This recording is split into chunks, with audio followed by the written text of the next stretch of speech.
when you see the facts are there, the court has said A, B, C, D, and it is not done.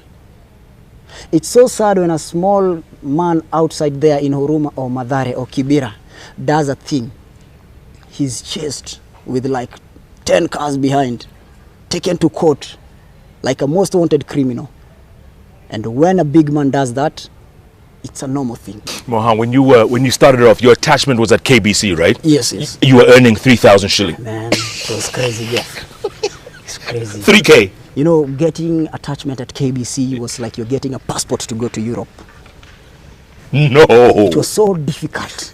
So difficult. Yeah. You have to know somebody to get inside. Right. But thanks God I got it. The people there were good. The problem is after 3 months, Jeff, you have to leave that place. I was crying to work for free. Yeah. I'm wondering, why are these guys not taking me? Yeah. I want to work for them for free. Yeah. I don't want money. The passion is there. This is what I wanted all my life. So I used to get 3,000 to do some voiceover in Kiswahili radio. I used to work in TV and radio production. So you can imagine 3,000, Nairobi 2002. Yeah. Sonko. Sonko. Ukipita mtaani here watu wanasema that guy works at KBC. But in reality, he's on attachment. He's an artist. They used to call us artists. You are given something small to survive, right. But you are not fully employed. Yeah.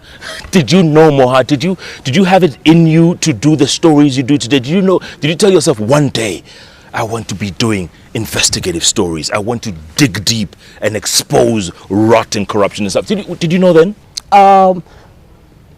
When I was in class 7-6 there,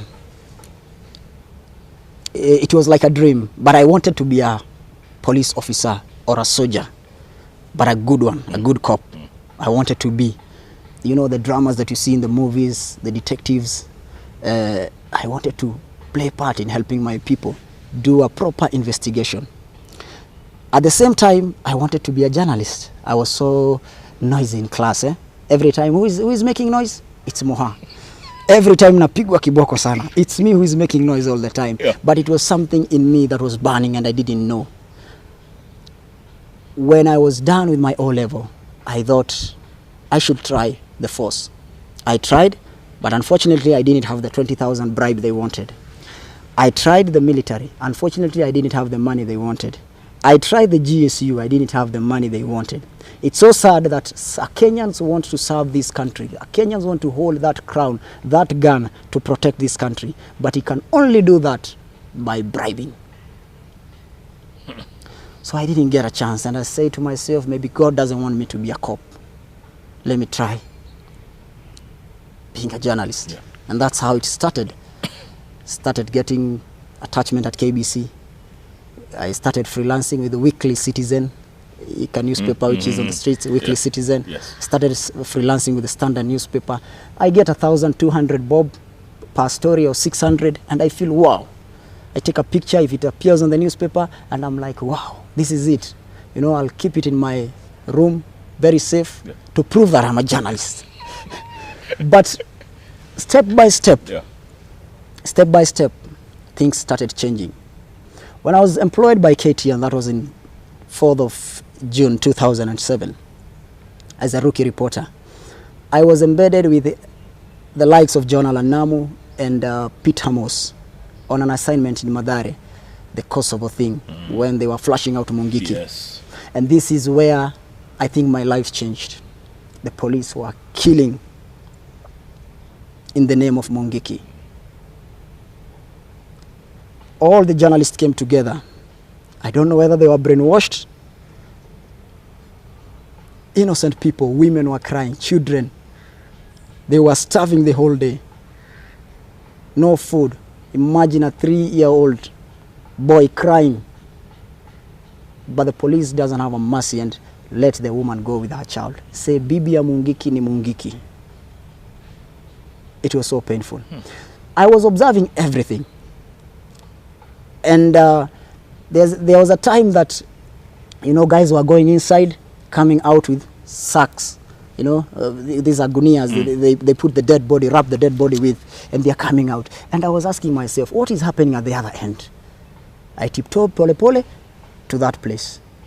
only to find out that there is a cop, a hooded guy, whose work is only to execute. If a cop suspects that you look like a Mungiki, you are taken to the slaughterhouse, a small room. They shoot you at a point blank. Then the other guys does the thing to load you in the Land Rover, which is waiting up there in on the hill. So I saw these and I was like, you know, I couldn't believe. There was then extrajudicial killing. The guy turned the gun towards my direction and I'm like, I couldn't even talk, Jeff. Then he asked me in Swahili, "We ni nani?" Say, "Mimi ni mwandishi wa habari. Toka hapa." I left that place very quickly. Then he communicated to the person who was in charge, and he said that there is a young man who is saying he's a journalist who saw me doing ABCD. So Sunkuli got hold of my hand and he was taking me towards the bush. And he was like, "We unafanya kazi wapi?" Mimi nafanya KTN. "Are you new in Nairobi?" Yes, I'm very new. "Yeah, listen very carefully, young man.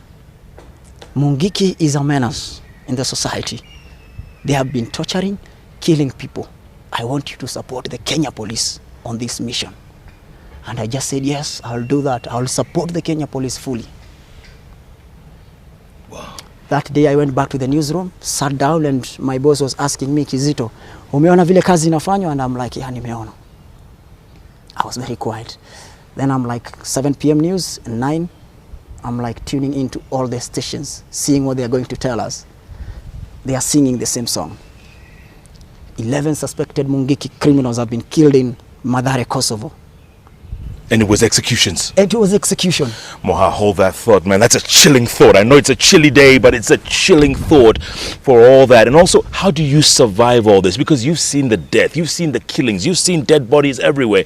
How does one, as a journalist, because there's a lot of young men and women watching you right now, how do they cope with all the trauma? I think they call it PTSD, post-traumatic stress disorder. Yeah. Let's talk about that. And also, where do you want to take it from here? I know you're at NTV now. You're back with John Allen Namo.